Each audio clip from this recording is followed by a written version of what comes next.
How you guys and girls doing today? Tim918 here, and in this video, y'all, we are going to be talking about the Season 4 patch notes. Let's go. It's this guy.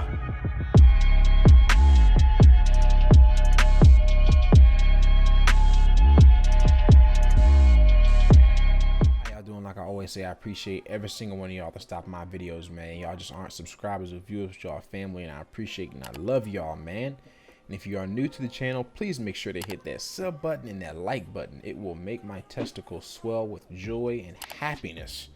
Now, y'all, let's get right into the patch notes. I will also have a link down below to the patch notes for those who are interested in reading the whole thing, but we're just going to skim through the major things right now. So obviously, we've got the brand new battle pass with over 100 exclusive items, including legendary skins, apex packs, loading screens, music packs, and more. And of course, there'll be a link to the description and down below for the whole entire battle pass. New legend, Revenant, the boy, the man, the myth, the legend, the killer. Consumed by hate and obsessed with revenge, Revenant uses unnatural abilities to haunt his enemies and defy death. So his passive, y'all, is Stalker, which is you crouch walk faster, and y'all gotta see it. His crouch walk is fast as hell, and you can climb higher up walls. So imagine what we were doing in the Halloween event, except it's not unlimited, but you can crawl like 2 times taller than you. I mean, 2 times higher than what you could with regular legends. Tactical silence, you throw a device that deals damage and disables enemy abilities for 10 seconds. Now keep in mind that doing this, it doesn't actually disable passives, but it will disable all their abilities, their ultimates as well, obviously. Death totem, this is ultimate.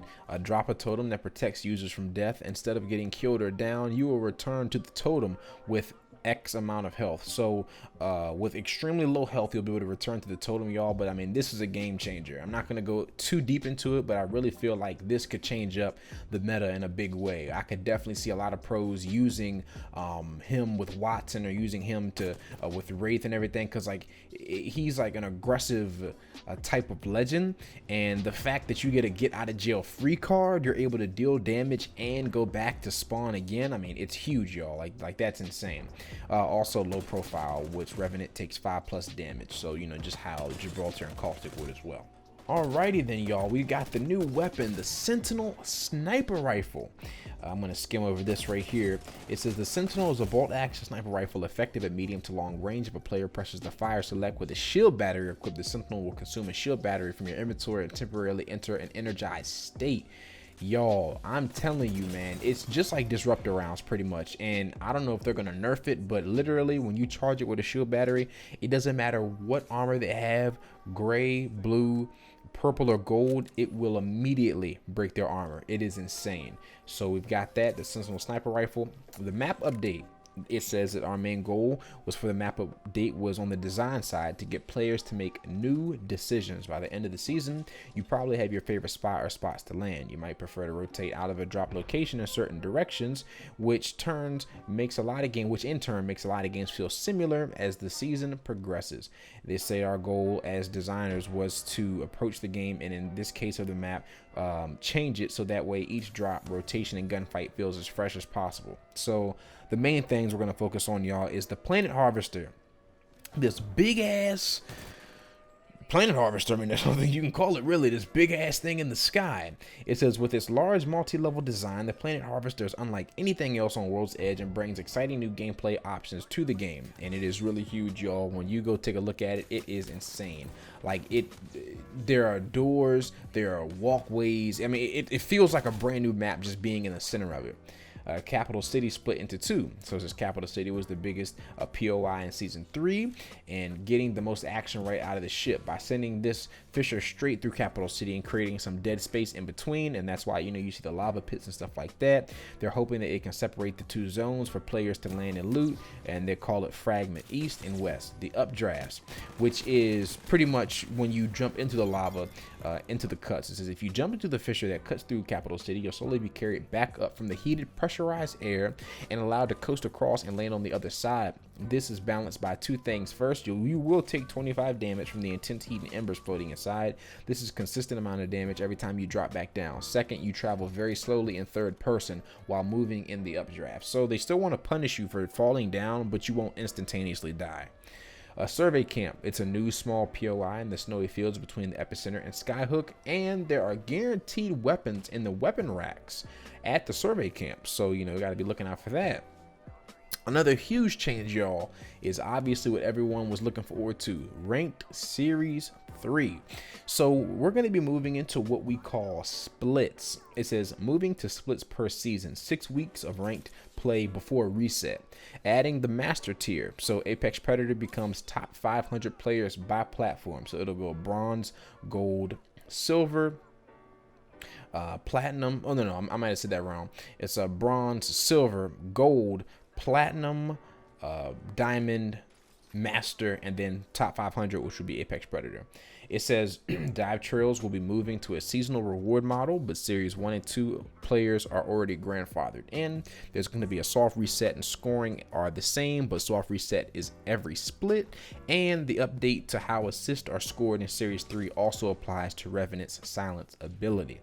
It goes over a little bit of anniversary login gifts. We're not going to go over too much of that, but you know, you get like the origami flyer charm that they talked about in their video. You get like a loyalty badge, and you get 10k XP, small little things. So let's see. Let's talk about the loot now. So new loot, sniper ammo. Y'all might have noticed this blue looking ammo in the game. So our goal here is to create a deeper, more balanced long range meta. Oh my God.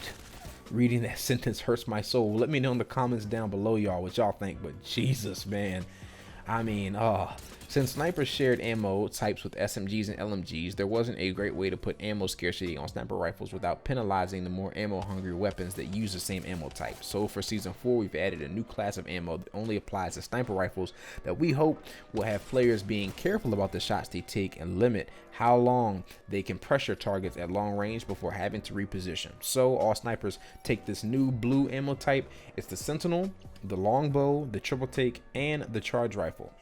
Energy ammo, so it now gives 30 ammo per pickup instead of 20. Most ammo players pickup come from packs that spawn next to the energy weapons on the ground. Now there are only 2 energy ammo weapons in Apex, so we needed to up the ammo per brick to keep energy ammo from being too scarce. Y'all, they have removed these things, man. They have removed loot, turbocharger hop up. Oh man, I'm gonna miss that. And they removed extended mags for energy ammo. This change went out earlier than intended in the last update and should make sense with other changes in this patch, but we wanted to include it here as well for players returning for Season 4 that were not aware. The gold backpack UI update to better convey to the player when they are using or being revived with the perk. I actually noticed that in one of the games when I had the gold backpack, it made like this little noise and shows you this little thing. I can't explain it, but it will let you know now that you have Guardian. So it says weapons. So, you know, they wanted to shift up to what the weapons are the strongest. Also, we're aiming to reduce the power of some weapons that seem too strong and give a little boost to some weapons that haven't been performing as well as we'd like. They did a little bit of upgrade to the iron sight accuracy, and it says not all iron sights are upgraded yet, but we will be updating the remaining weapons as the season progresses. The weapons that will be updated for Season 4 are the longbow, triple take, charge rifle, sentinel, havoc, R301, flatline, spitfire, R99, alternator, Mosan, mastiff, RE45, and wingman. Ooh, the wingman iron sights. Y'all know it's the struggle out there with that. The G7 Scout. So the G7 Scout is no longer considered a sniper. It is now considered an assault rifle. Now it only accepts AR optics and attachments, including barrel stabilizers in stock. It still accepts double tap as the hop up, contributes to progress for stats challenges for ARs moving forward, and they reduced the fire rate from 4.5 to 4.0. They increased the time between shots for double tap from this fancy number 0.425 to 0.475, and they fixed a bug where the G7 had 0 ADS airspeed, making it the only gun that was perfectly accurate on zip lines. Holy hell. The L-Star, y'all, is next. You'll notice, y'all, which is insane. I mean, obviously we're gonna read this nerf here. I wanted to read this because playing it, I was like, oh my god, people are getting L-Star off jump. So it says the L-Star is no longer a crate weapon and can now be found around the map. It uses energy ammo, of course. Reloading has been removed, and the L-Star will overheat after sustained fire, so best to fire in short bursts to manage overheating and recoil, the same as earlier.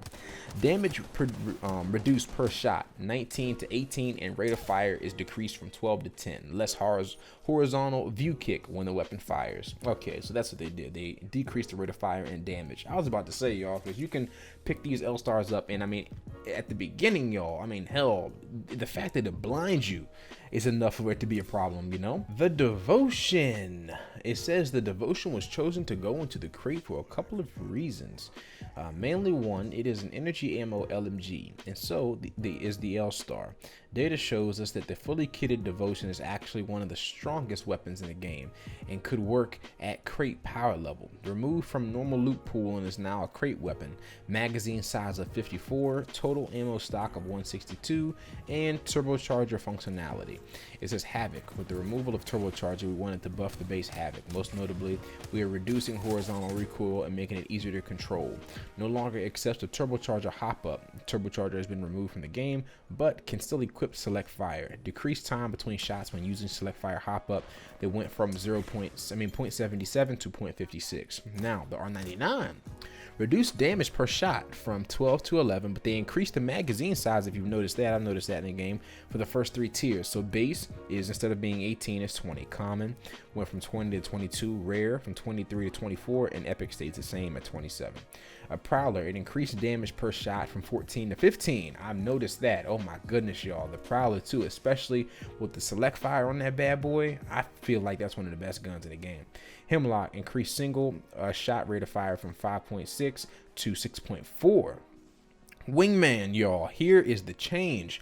The big change, man. Now, y'all let me know down in the comments below also, what is your favorite gun to use? Mine is probably, or the favorite gun combo. Mine is the Wingman R99 or Wingman and Peacekeeper. But it says Wingman adjusted magazine sizes from 4 to 5. This is huge. So from base, no magazine whatsoever. Instead of 4 shots, it's 5 shots. Common stays the same, so gray magazine is still gonna be 6 shots. Rare, which is obviously the blue, it went from 8 to 7. And epic, which is the biggest change, or you're gonna notice that the most, is it went from 10 shots to 8. So, you know, purple is gonna be 8 shots now, which I feel like this is a much needed change. And I also believe, I'm not 100% sure, let me know if y'all noticed this, but I swear before it was actually 47 damage per shot, and it went from 47 back to 45. I could be wrong, I don't see it in the notes, but we'll have to double check. Eva, double tap hop up. It reduced the delay between burst from 0.85 to 0.80. And Mastiff, they fixed that crazy ass exploit that everybody would take advantage of when you could fire the gun fast as hell. So it says, you know, they fixed an exploit where players discovered and reported you could rapidly fire it. Gold weapons update. So the weapons for season 4, the gold ones are Havoc, P2020, Sentinel, Prowler, R301. Last but not least, y'all, we've got the legend changes. Bloodhound. So downing players, not killing them, but downing them, will add 5 seconds to the Beast of the Hunt timer. It is possible to exceed starting time with successive kills, so that is huge. Crypto, EMP no longer destroys friendly Gibraltar dome shields, and dome shields no longer can stick to Crypto's dome. So y'all, those are the major updates. We've got a couple of you know, general stability fixes, you know, a little bit of bug fixes. They talk about quality of life and things like that, but those are the main changes, y'all. Let me know down in the comments what y'all are thinking of this update. I mean, are y'all liking this update? Do you not like it? What do you think of the map changes? Are you liking the Sentinel? You know, let me know, y'all, what y'all are thinking, and I will catch y'all all in the next video. Tim918 is out of here.